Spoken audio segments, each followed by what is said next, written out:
The hands of the banjo players and the fiddlers may have some age on them, but there's plenty of music still in them.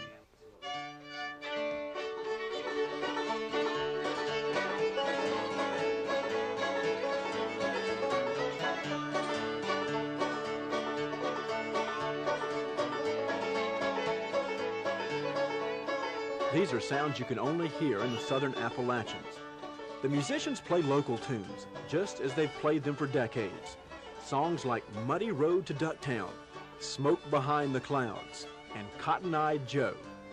You may think you've heard something like this when you've listened to bluegrass music, but fiddlers like Homer Chastain say bluegrass is too fancy, too elaborate.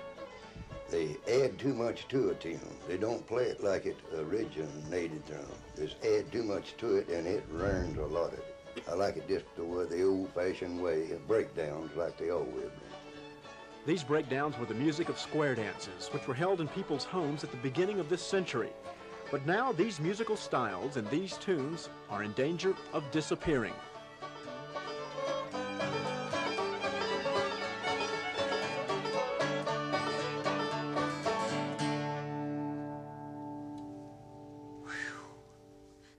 This man, who's playing tonight with Homer and Calvin Chastain, is making sure that this old-time country music doesn't disappear. He's the social studies teacher at Pine Breeze Center in Chattanooga, a residential school for teenagers with social or emotional problems. Ron Williams wanted a project that would give the students something to be proud of, and he liked old-time music. So since 1975, without a government program to back them up, Ron and his students have become self-supporting record producers. They're taping and mixing the sounds of the past. Okay, it looks like you got a pretty good mix there.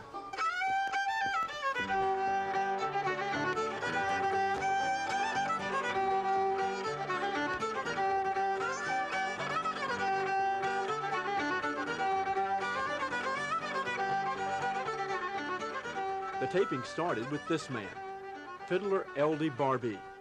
He was featured on their first record, the L.D. Barbee Tapes, and that record sold well enough to finance more equipment, more taping, and more records. After that came Simple Gifts, a bottle of wine and ginger cake, Skip to Malou, In the Field, Traditions of a Tennessee Family, and in 1980, Friends and Relations.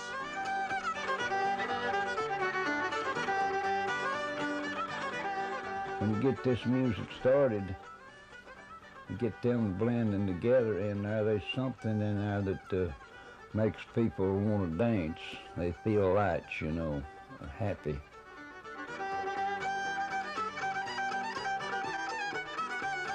These fiddlers and banjo players had never been recorded before until Ron discovered them. They are not recording artists. All these people are farmers, for the most part, carpenters, who, play music as their entertainment. It's part of their life, that they've grown up with. But it's not been their profession by any means. They are your genuine folk musicians in the true sense of the word. If I stop at a gas station out in the country, I'll just ask, if there are any good fiddlers around there. They said, yeah, Joe Smith up on the mountain, I know he used to play for some, so I find directions to Joe Smith's house, and I'm on his front porch saying, how long has it been since you played? Like, play a little?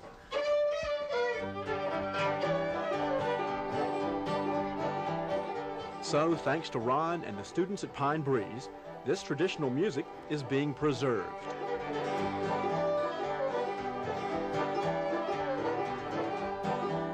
And the students are getting something out of it as well. Valuable experience. Someday, we might need a job, and we go out to one of these record-making companies, and we know what we're doing. Like, we know how to work the mixer and, go and tape it and everything. How do you like this kind of music? It's different from mine, but it's all right. Have you ever heard anybody play like this before? Heard it on the radio when I missed the channel a little bit. That's about it. When they see the name on the back of an album cover saying that they were the producer, when they read magazine reviews of the album saying that this was very good work, and the magazines are not concerned about who's doing it, they're just concerned about the quality of music. And the kids feel good about that when they read that. If we weren't doing this, some tunes would definitely die out. We've missed some, unfortunately already. Matt Green, Sawmill Tom Smith, who was supposedly the best fiddler that this area's ever seen. This area's seen some good fiddlers. He died without ever making a recording. And a lot we're recording tunes of his yet that are associated with him, but we never got him. But one man they did record before he passed away last year was Oscar Barbie, Eldie's brother. And Oscar and Eldie, as a result of the Pine Breeze Records, were invited to the National Folk Festival in Washington, D.C. Oscar had never been so far away from home before. He was real hesitant about this, and he came up and said, Ron, now I'm depending on you to show me the way around up there. If I got any questions or whatever, you need to take care of me. Well, I wasn't, I'd never been in anything like that either, so I wasn't too well qualified. A couple days before we left, Oscar came up to me and said, Ron, I got a problem. I said, fine, Oscar, let's see if we can take care of it. Leans forward and says, Ron, when we go to Washington, there's just one thing bothering me. I just don't know how many guns to take. So it seems the traditional musicians haven't let recording success change them. I'm just an old hillbilly boy that's come up with a banjo and nobody learned me how to play. What I learned it on my own.